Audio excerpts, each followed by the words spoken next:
আজকের ভিতর আমি কিস্তি না পাইলে পরে কিন্তু আমি আপনার নামেও কেস করব। আপনি কিস্তি ঠিকমতো দিতে পারবেন না, আপনি আমার কথা শোনেননি। এখন আপনাদের জন্য যদি আমার মামলা দেয় আপনাকে খবর আছে। মামলা করবো কি করবো এটা দেখার বিষয় নাই। চলো আমরা এই বাড়িতে থাকবো না, আমরা দূরে কোথাও যাই, কিছুদিন থেকে আসি। আচ্ছা মাহিন শোনো, এইভাবে আর কতদিন চলবো? তা এখন কি করবো বলো? বুঝতেছি না আসলে কি করব। বুঝতে পারতেছো না, সামনে আমাদের সংসার বাড়বে, তখন আমরা কি করব? এভাবে চলবো বলো? আমি না শুনছি আমাদের গ্রামে না ইট ভাটার কাজ চলতেছে, বুঝছো? সবাই না গেছে, ওখানে যা যদি তুমি একটা বার দেখতে। তুমি জানো না আমি কি এত কষ্টের কাজ করতে পারি? এখন কি করবো বলো?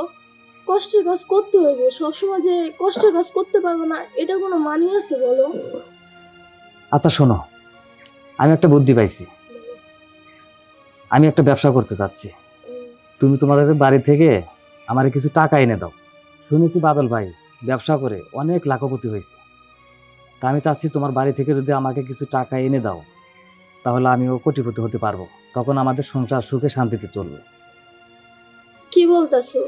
কয়দিন আগে না তোমাকে আমি টাকা এনে দিছি, আর সে ছোটবেলা আমার মা বাবা মারা গেছে, এই সৎ ভাইয়ের কাছে বড় হয়েছি, তাও তোমাকে কদিন আগে টাকা এনে দিছি, তুমি তো দেখলা কত কষ্ট করে। এখন আমি কোথার থেকে টাকা এনে দিই? আমার সৎ ভাই আমার টাকা দিব বলো? শোনো, আমি ব্যবসা করে তোমার ভাইকে টাকা এনে দেবো, তুমি তোমার ভাইকে একটু বুঝাও, এটাই লাস্ট। তুমি কি বলতেছো? তুমি জানো কত কষ্ট করে আমি টাকাটা এনে দিছি তোমারে? আমার বাগের সম্পত্তি সেগুলো আমি আমার ভাইরে দিয়া তারপর টাকাটি এনে দিছি, আর তুমি এখন বলতেছো যে টাকা এনে দিতে? এটা সম্ভব না। দেখো ভাইয়া কখনো দিব না। আর আমরা যে বেড়াতে যাব, যে আমি ওই বাড়িতে যা দাঁড়াবো, সে সাহসটাও আমার নাই, বুঝছো? আর ওই বাড়িটা আমারও না যে আমি যে অধিকার খাটাতে পারবো। এ কথা বললো না তুমি।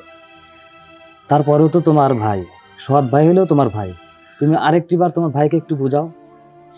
আমি এই কাজটা পারবো না, তুমি এই কাজটা বললো না আমাকে। দেখো যেটা পারবো না সেটা তুমি বললো না। আচ্ছা শোনো, আমি একটা বুদ্ধি পাইছি। কি বুদ্ধি? ওই রুমা ভাবি আছে না? কি স্যার ভাবি? আরে শোনো, ওই রুমা ভাবির থেকে যদি আমরা কিস্তিতে 1 লাখ টাকা নিতে পারি তাহলে সেই টাকা দিয়ে আমরা ব্যবসা করে অনেক বড় লোক হতে পারবো। তাহলে আমি কি করব? তুমি কি বলতেছো? তোমার মনে আছে এই যে 6 মাস আগে যে 10,000 টাকা নিয়েছো লাভের হিসাবে, এই যে 2 দিন পর পর আইসা আমার বকাচকা করে যায়, আনাইছে আবার 10,000 টাকা আছে কিস্তি উঠাইতে? সাহস কত বড়! যাও, আমি পারবো না, তুমি যা নিয়ে আসো যাও। তুমি আরেকবার কথা বলে দেখো না। আবার কো আরেকবার? আমি এইসব পারবো না, তুমি আমার এইসব বললো না। যাও, তোমার শখ করছে তুমি যাও, আমি পারবো না, যাও তুমি যাও।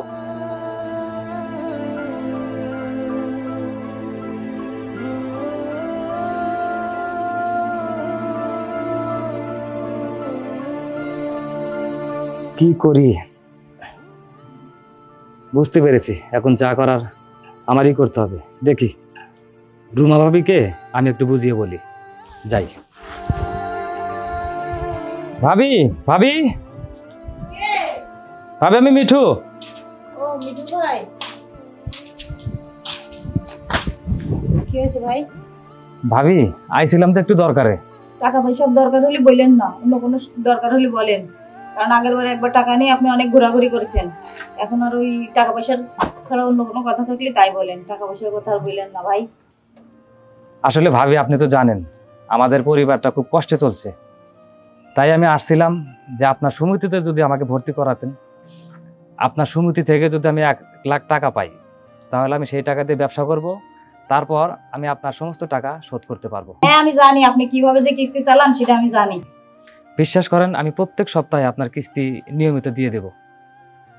আমি আর এইবার ঘুরাবো না। জানদিনি ভাই, এত বিরক্ত করেন না, আমার এখন কাম আছে, এখনই কিস্তি এলা স্যার এসে পড়বে। যান আপনি। রুমাপা, রুমাপা। জি স্যার, কেমন আছেন? আলহামদুলিল্লাহ। যান আপনার ওয়াইফকে নিয়ে আসেন, যান, স্যারের সাথে কথা বলে দেখতেছি। যান। ঠিক আছে। আপনি আমার আপা কইলেন কেন? আগে যে সময় কিস্তি নিতে আসলেন সেই সময় কি আপা বলতেন? দেখেন এসব কথা বাদ দেন, আপনার 11টা কিস্তি বাকি হয়ে গেছে। কিস্তি তো দিয়ে দেবো ভাই, এখন একটু সমস্যার মধ্যে আছি, আমি আপনাকে বলেছি তো কিস্তি দিয়ে দেবো। দেবো দেবো করে 11টা কিস্তি বাকি হয়ে গেছে। আমার তো অডিট আছে তাই না, এই সামনের সপ্তাহে অডিট আসবে। আমি তাকে যদি দেখে যে আপনার 11টা কিস্তি বাকি, আমার চাকরি থাকবে বলেন? দেবো তো ভাই, 11 সপ্তাহ হয়েছে, আমি তো দেওয়ার জন্য চেষ্টায় আছি না, আমি দিয়ে দেবো। অন্তত আপনি আমাকে একটা কিস্তি দেন, একটা কিস্তি দিলেও তো আমি মানাইতে পারবো। আচ্ছা ঠিক আছে, ওই যে ছেলেটা আসলো না, ওরা অনেক ভালো কিস্তি চালায়, ওদের একটু ভর্তি করে দিন। আপনি বললে পরে আমি ভর্তি করে নেবো, কোনো সমস্যা নেই। আচ্ছা, ওরা যদি ঠিক মতো কিস্তি না দেয় আমি দিয়ে দেবো। তা আপনি এটা কি করবেন? আপনার তো আজকে এটাই করা লাগবে। আচ্ছা আমি দেখতেছি তো ভাই, আমি দেখতেছি কি করা যায়, আমি দেখতেছি চেষ্টা করে আপনার জন্য তো মনে হচ্ছে আমার চাকরি চলে যাবে। না, আমি চাই না আপনার চাকরি যাক, আমি চেষ্টা করতেছি, দেখি কি করা যায়। ঠিক আছে আপা, যাই হোক দেখেন আমার চাকরি আপনার জন্য না যায়, ঠিক আছে? আচ্ছা আচ্ছা ঠিক আছে।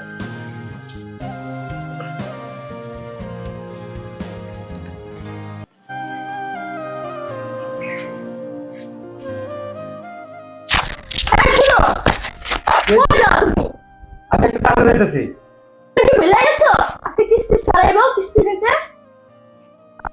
কিস্তিটা দেখো না। আমি আজকে কিস্তি দেখবো, কোথা থেকে দেখবো? তোমার কি মাথা ঠিক আছে? তোমার বললাম তুমি এমনি 6-7 মাস ধরে কিস্তি দাও না, আজকে তোমার খেয়াল নেই, তুমি কোনো জায়গায় যাবে না, হেনেই দাঁড়াও, কিস্তি সারা আসলো, আজকে কিস্তি দিবা তুমি।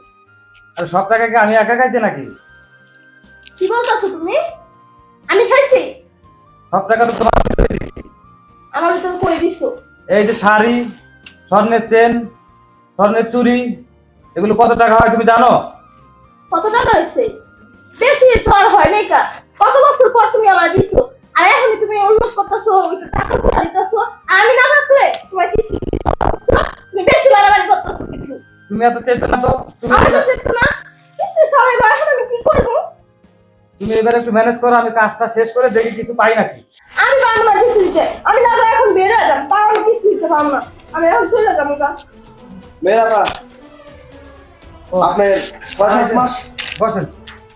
বসবো না, আপনারা এখনো পর্যন্ত একটা কিস্তি দেন নাই। আর এখন কি করবো বলেন, টাকা তো সব ভেঙে ফেলছে, এখন কিছু করার নেই, বুঝছে না, একটু সময় দেন। দেখেন আমি আপনার এত কথা শুনতে চাই না, আপনি আমার এই কিস্তি দেবেন এবং এইটা আজকের ভিতরেই আমি আপনাকে সময় দিয়ে যাচ্ছি, আজকে বিকালের ভিতরে আপনি কিস্তি দেবেন। আর কয়টা দিন সময় দেন স্যার? আমি আর আপনাকে একটা দিনও সময় দিতে পারবো না, আমি আর আপনাকে একটা দিনও সময় দিতে পারবো না, আমি বলে যাচ্ছি। এবং আপনিও শুনে রাখেন, আজকে বিকালের ভিতরে যদি আমি কিস্তি না পাই তাহলে পরে কিন্তু আইনগত ব্যবস্থা নেব। এবং আফা আপনাকেও আমি বলে যাচ্ছি যে আজকের ভিতরে আমি কিস্তি না পাইলে পরে কিন্তু আমি আপনার নামেও কেস করব, কথাটা মনে রাখেন। আমি আবার বিকালে আসবো। মিঠু ভাই শোনেন, আমি আগে থেকে বলেছি আপনার কিস্তি উঠানোর দরকার নেই, আপনি কিস্তি ঠিক মতো দিতে পারবেন না, আপনি আমার কথা শোনেননি। এখন আপনাদের জন্য যদি আমার মামলা দেয় আপনাকে খবর আছে। এখন কি করবো বাবা? বিকালে আসলে তো টাকা চাইবো। আরে টাকা চাক, যা চাই যাক, ওটা দেখার বিষয় নাই। মামলা করবো কি করবো ওটা দেখার বিষয় নাই। চলো আমরা এই বাড়িতে থাকবো না, আমরা দূরে কোথাও যাই, কিছুদিন থেকে আসি, তারপরে ওরা যা করে করুক। চলো হ্যাঁ চলো। কিন্তু আগে হয়ে দাঁড়াও। তাড়াতাড়ি আসো, আবার চলে আসবে তো।